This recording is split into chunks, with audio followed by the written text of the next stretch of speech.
Olá a todos, bem-vindos ao Livros e Books. Eu sou o Carlos e, dando sequência à coleção Sherlock Holmes, chegou a vez de O Jogador Desaparecido e Outras Aventuras.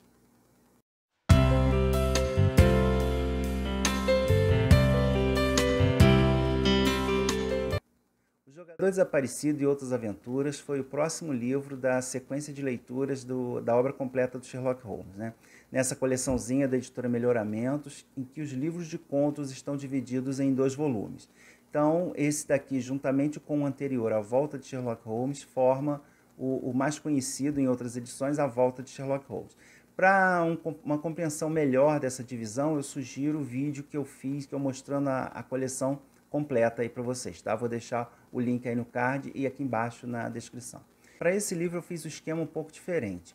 Após a leitura de cada conto, na hora mesmo eu fiz uma mini resenha. Vou mostrar tudo agora, né, junto, e ficou então estilo meio vlog, né? Espero que tenha ficado bom. Vamos lá então? Acabei então de fazer a leitura do primeiro conto do livro, Charles Augustus Milverton. E esse conto é bem diferente de tudo que a gente já leu até agora e acredito até que dos que ainda virão. Porque nesse conto o Holmes e o Watson eles se transformam em criminosos, né? Eles passam para o outro lado da lei. O Holmes, um dia chegando em casa, ele encontra um bilhete que ele vai receber a visita de um dos maiores criminosos de Londres e um dos mais difíceis também de ser capturado. O cara é o Charles Augustus Milverton, do título, e ele é um chantagista profissional que ele se aproxima de várias pessoas, empregados e pessoas conhecidas de personalidades, com o intuito de saber segredos e conseguir objetos incriminadores dessas pessoas. E usa depois isso como chantagem. Graças a isso ele fez uma enorme fortuna e justamente também pelo tipo de atividade que ele exerce é muito difícil de ser capturado, porque as pessoas não querem denunciá-lo justamente porque ele sabe segredos de todo mundo, né? Todo mundo tem o rabo preso aí com ele. Então ele vai procurar o Holmes, né, a convite do próprio, porque o Holmes foi encarregado de fazer uma negociação de uma moça que vai se casar nos próximos dias com um nobre bastante influente e que o Milverton ele tem cartas incriminadoras dessa moça com um rapaz que ela teve relações, né, que é um nobre, um fidalgo do interior, mas de baixa classe, né? Isso daí, nessa época vitoriana, era bem levado em conta. Então o Holmes é encarregado de negociar com o Milverton, mas eles não chegam a um acordo. O Holmes insiste que a moça não tem todo o dinheiro que o Milverton está exigindo e ele então diz que só lamenta, mas ele então vai espalhar as cartas, vai entregar as cartas ao futuro noivo, que provavelmente vai acabar com o casamento. O Holmes então toma uma decisão bastante inusitada na sua carreira. Ele comunica ao Watson que ele vai invadir a casa do Milverton para tentar roubar essas cartas e salvar a reputação da moça na véspera do casamento. O Watson, então, né, diante da negativa de ir junto com o Holmes, ele diz que se o Holmes não permitir que ele vá junto, que ele vá à polícia e vai denunciar essa invasão de domicílio. Eles então montam ali um plano e em determinado momento é até interessante que o Holmes comenta que ele mesmo acha que ele daria um ótimo criminoso se ele tivesse resolvido seguir por essa senda, né?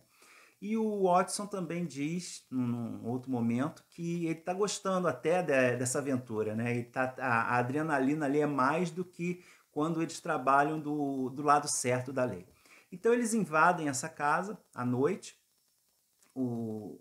só que as coisas não saem exatamente como eles imaginam, eles são surpreendidos no meio dessa ação e acabam presenciando, vivendo ali uma situação bem diferente do que eles tinham planejado, né? Acabam sendo envolvidos num crime e eu não posso falar mais porque seria spoiler, né? Um conto muito bacana, muito bom, realmente muito diferente, né, do que a gente está acostumado aí nas aventuras do Sherlock. Mais um conto lido de Jogador Desaparecido e Outras Aventuras, Os Seis Napoleões ou Os Seis Bustos de Napoleão, de 1904. Esse conto ele é bem previsível, principalmente o início dele, mas ele tem uns aspectos aí também bastante interessantes e diferentes, né, dos outros contos, das outras obras. Aqui a gente vê no início que o Lestrade já se tornou amigo do Holmes e frequenta inclusive o apartamento, passando algumas noites lá discutindo assuntos interessantes. Num desses ele comenta, mais para o Watson do que para o Holmes, que está tendo uma série de invasões a domicílio na cidade, em que o invasor ele simplesmente não rouba nada, ele quebra um busto de Napoleão de gesso, bem vagabundo, que foi feito assim, várias cópias da mesma imagem, né?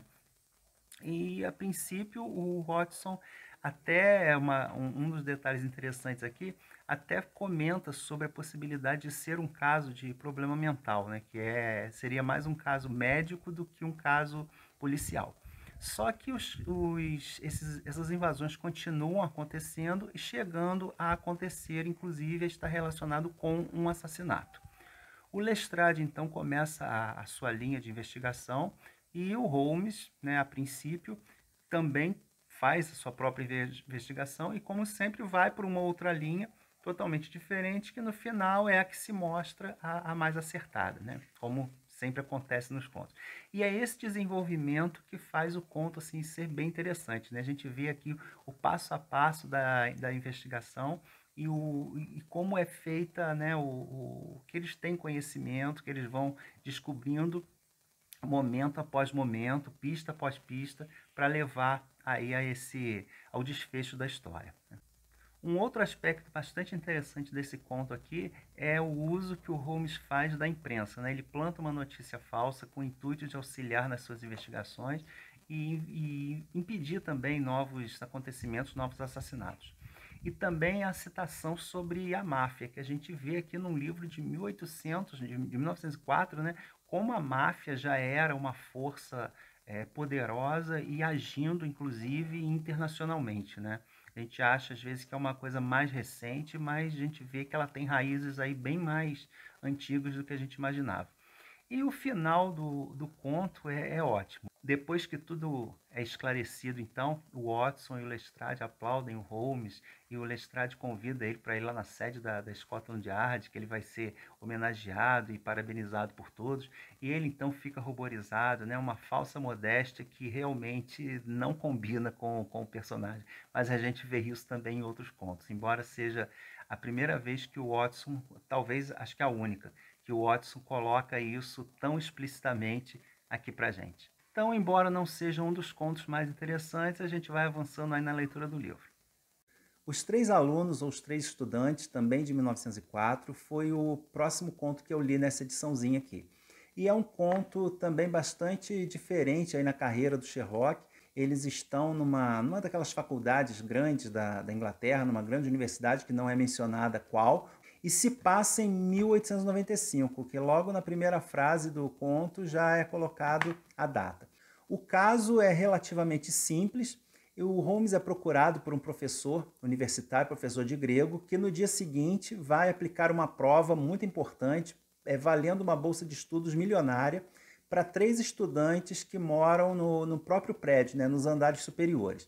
E ele então, como o ajudante dele esqueceu a chave na porta, ele viu ali que os papéis foram remexidos, as provas que estavam em cima da mesa foram remexidas e provavelmente copiadas, né? Ele acha ali alguns indícios de terra, serragem, lápis apontado e um rasgão no couro da mesa e detalhes que aparentemente sem importância e sem ligação, mas que logicamente vão levar o Holmes à solução do mistério, né? O interessante também desse caso é a forma como o Holmes soluciona rapidamente o caso e de uma forma bastante brusca, até grosseira com esse professor universitário. Porque como ele está, a gente já sabe, né, que quando ele está mergulhado ali num caso, ele mergulha de cabeça. E esse professor veio interromper esse raciocínio dele no outro caso que ele estaria trabalhando. E de uma forma tão veemente que a única solução que ele encontra é resolver esse problema para se livrar da importunação desse professor, né? Então, ele resolve o caso ali de maneira bem rápida, e o interessante aqui não é o desenrolar do caso, é mesmo a explicação final em que ele mostra como ele uniu todos esses dados, todos esses vestígios, né, que a princípio não querem dizer nada, e conseguiu montar uma história ali. No geral, é um conto menor, achei mais desinteressante do que os demais, mas o finalzinho dele é bem interessante. Inclusive tem uma liçãozinha de moral aqui, muito bem colocada pelo Holmes, tá? O Pince-Nez de Ouro ou Pince-Nez Dourado é o quarto conto aqui do livrinho, também de 1904. E esse conto tem como particularidade o fato de que não existe, aparentemente, motivação para o crime que acontece aqui. Nós temos o Holmes procurado por um inspetor que pede ajuda, né, na resolução de um caso, em que um professor que tem sérias dificuldades de locomoção mora numa casa do interior com algumas criadas, e ele contrata um secretário porque ele está escrevendo um livro e ele tem, né, essas dificuldades, ele contrata então esse redator. Só que o secretário um dia é encontrado morto e ninguém sabe o porquê, nem como, e ele era uma pessoa muito querida, ele não tinha inimigos, nada sumiu ali do local, nada foi roubado, então não existe motivação. O inspetor fica bastante intrigado, né, com algumas palavras que esse jovem tinha dito a uma criada, a criada que o encontrou assim, nos seus últimos momentos, e pede então a ajuda ao Holmes. O Holmes aqui faz as suas investigações e de forma brilhante também descobre o caso e, né, e soluciona a situação, mas sem, contudo, impedir o acontecimento de uma outra morte, aqui bastante inesperada no final desse conto. No geral, ele é um conto mais fraco, mas também é interessante pela investigação, né? Pelas explicações, como sempre, que o Holmes dá no final da história. Eu acabei de ler agora o conto que dá título ao livro, O Jogador Desaparecido, ou O Three-Quarter Desaparecido, ou O Atleta Desaparecido, que é um conto bem diferente, ele traz umas características bem inusitadas nas aventuras do Sherlock. Aqui ele é procurado pelo treinador de um time de rugby, que às vésperas de um campeonato importante, tem o seu principal jogador, né, aquele atleta que segura o time nas costas, desaparecido. Só que ele não tem nada de misterioso no desaparecimento dele, ele simplesmente foi visto saindo na companhia de um outro homem, só que o treinador acha que ele é muito responsável, ele jamais faria isso por conta própria se não fosse alguma situação bastante diferente, bastante preocupante. Então ele simplesmente acha que ele realmente não vai voltar e possa ter acontecido algo de mais sério com ele. A polícia acha que não tem nada que investigar e encaminha ele então ao Sherlock para que ele possa talvez ser ajudado. O Sherlock começa a fazer as suas investigações, eles vão até a cidade de Cambridge e lá as pistas do Sherlock levam ele até um médico que fazia o acompanhamento desse atleta e que é um médico extremamente misterioso e muito inteligente também. Ele consegue despistar todas as tentativas do Sherlock de se aproximar, de descobrir alguma coisa dele. Ele é bastante inteligente, bastante astuto e ele sabe de alguma coisa ali, ele está escondendo alguma coisa do Sherlock, provavelmente o paradeiro do atleta, né? Watson volta a mencionar aqui o vício em drogas do Sherlock, que ele já está afastado há bastante tempo, mas que como ele está entediado, e isso é um gatilho para que ele volte a usar drogas, e ele vê então o Sherlock segurando uma seringa, ele fica preocupado até que o Sherlock fala com ele, não se preocupe, não é o que você está pensando. E depois explica, né, qual o uso que ele deu para essa seringa. Outra coisa interessante aqui é que o Sherlock aqui ele faz uma perseguição de carruagem usando uma bicicleta, né, que a gente, imaginando a cena, deve ter sido uma cena assim, bastante engraçada, né, o Holmes de bicicleta perseguindo aí uma carruagem. E uma outra coisa interessante aqui é que ele usa um cão farejador. O para ajudar, né, a desvendar o caso. Então é um conto bem interessante que tem várias reviravoltas e várias situações bem diferentes, bem comuns em toda a carreira do Sherlock. Vale a pena a leitura. O Mistério de Abbey Grange, simplesmente Abbey Grange, ou O Mistério da Granja da Abadia, foi o próximo conto lido aqui do livrinho, né? E um conto muito bem escrito pelo Conan Doyle, um dos melhores já lidos até agora em todo o cânone do Sherlock. Ele é despertado de madrugada por mais um pedido de ajuda do inspetor Stanley Hopkins, que um nobre lá do interior, né, numa mansão daquelas do interior da Inglaterra, foi assassinado brutalmente e ele precisa da ajuda do Sherlock. Só que chegando lá, o inspetor pede desculpas, né, porque não precisaria da ajuda dele, que o caso já tinha sido esclarecido porque a esposa do morto estava desacordada e quando ela voltou a si, ela contou tudo o que tinha acontecido. Ela foi surpreendida à noite por 3 bandidos que a amarraram na cadeira e mataram o seu marido violentamente com um atiçador de lareira na sua frente. Roubaram a prataria e fugiram. Ela não lamentou muito a morte do marido, porque ela já queria até se separar dele, porque ele era extremamente violento e dado ao alcoolismo. E a polícia, então, esclareceu, né, o caso. Tinha realmente uma quadrilha de bandidos ali agindo já na região e ele já tomou todas as providências para que eles fossem presos.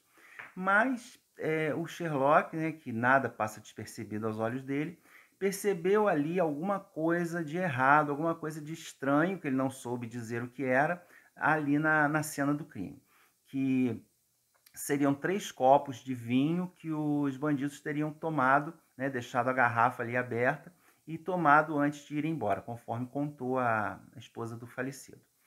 Então ele retorna à cena do crime, faz ali as suas próprias investigações e chega a uma conclusão totalmente diferente. Tem muitas reviravoltas aqui, a gente vai acompanhando o raciocínio do Holmes de uma forma muito brilhante, né?